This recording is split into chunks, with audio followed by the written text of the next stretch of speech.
can secure myself when in the tree, secure myself to branches. I just have to take this rope.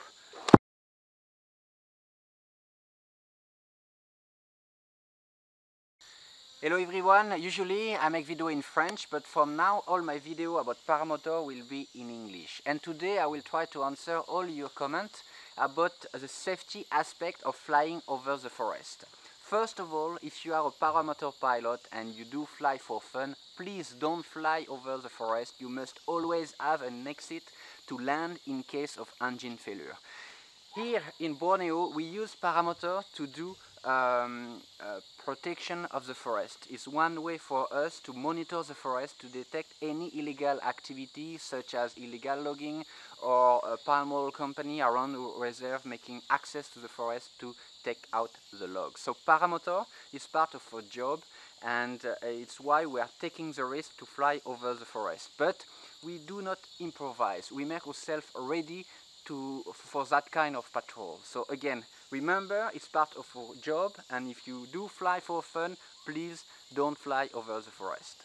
For first of all, to fly and protect the forest here, we start from the engine. For the moment, we use two paramotor from the brand Adventure. Here it's Adventure Pluma 80cc, a brand new Pluma, very light, probably one of the lighter on the market. I think we are around 19 kilo, which is very light for a paramotor, very easy to run with and for short takeoff. And the first thing you can see on this paramotor, we have a float. So in case we land in the water, this automatic float and Agama will just save our life. Remember, water is the #1 killer for paramotor pilot. And of course, we also use the reserve on the engine in case of any issue with the glider.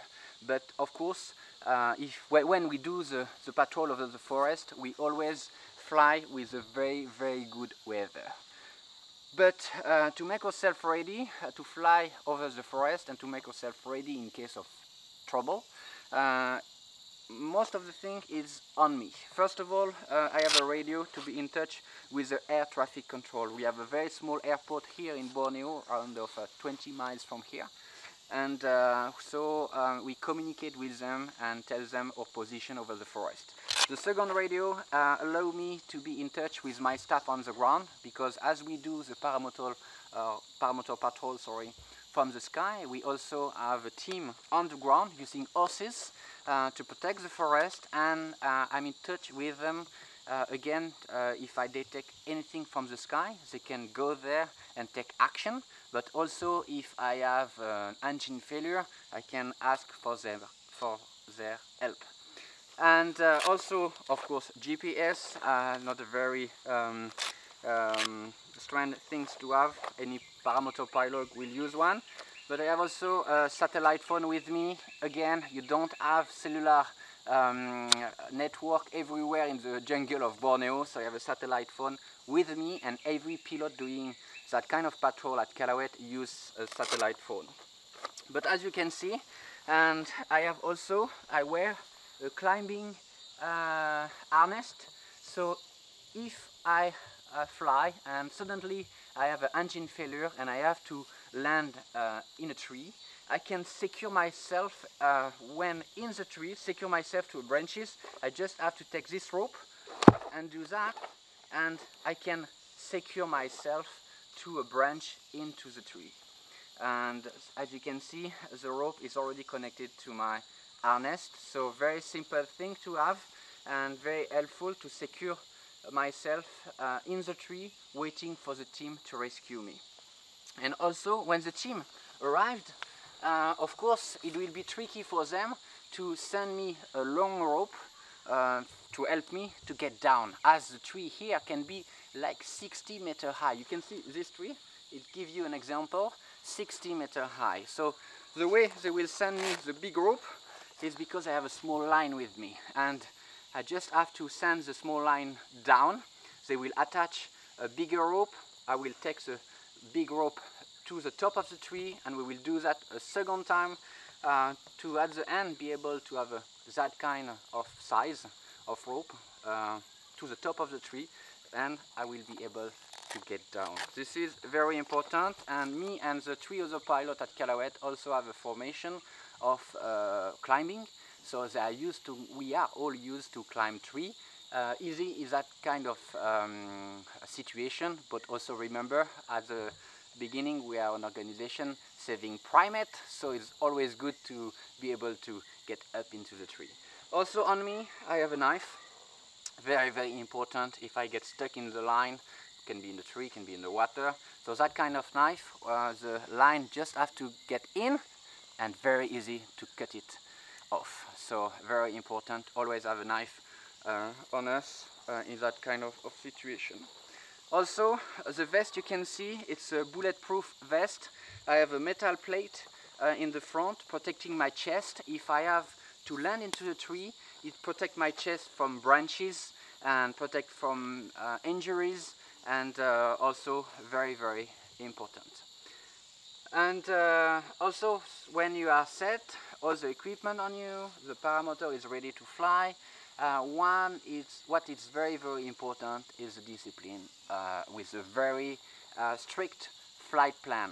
For example, as soon as I take off, a speedboat on the water, because the field is in front of a river, a speedboat follow me at the very soon I airborne, and it will stand by in the water as long I will reach 1,000 feet. 1,000 feet is the altitude we have to get above the river and the field before starting the patrol. Why at least 1,000 feet? Because we want to be out of reach of rifle, because we have poacher in this forest, and being shot by a poacher, it's a risk. But also at least 1,000 feet, because we have much more time and option, of course, to see where we can land, and what kind of tree we can choose to land if we have an issue as an engine failure. So take off, the speedboat follow, we go up to 1,000 feet and we start the patrol. When we want to land, at the same scenario again, we arrived around 1,000 feet and get down, the speedboat follow the paramotor during all the approach until landing. So yes, it's risky, but we make ourselves ready. And on my helmet, so I have the 2 radio connected on my helmet, but also I have a Bluetooth intercom connected to the driver of the boat. So why an intercom? Because instead of using the radio, to talk on the radio, I have to take the PTT on my helmet and do that with my hand. So I'm not flying the paramotor anymore in the maximum, how you can say that, I'm not ready anymore because I have to take off one toggle, but using the Bluetooth intercom allow me to talk to the driver when piloting the paramotor, and this is very important because in ideal scenario, in case of engine failure, we would like to land the engine inside the speedboat and just have the glider in the water. So for that, to coordinate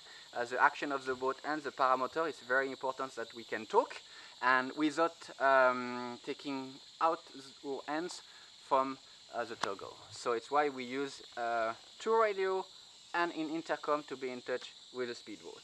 So paramotor set, equipment set, big shoes of course. We have to make ourselves ready in any case of scenario. If you have to walk in the forest or hard landing, I also have a fire with me, very important.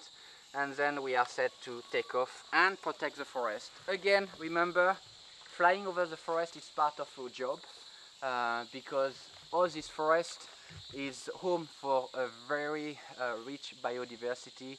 We are talking to protect primate, gibbons, orangutans, sun bears, cloud leopards. All these animals need a concrete protection, and using paramotor is one of the best way to doing it. Very concrete, very efficient, and as our reserves are growing, I think we will use more and more paramotor to protect the forest. Thanks again for watching, and subscribe if you want to follow me in all of my patrol over the forest. Thank you and see you.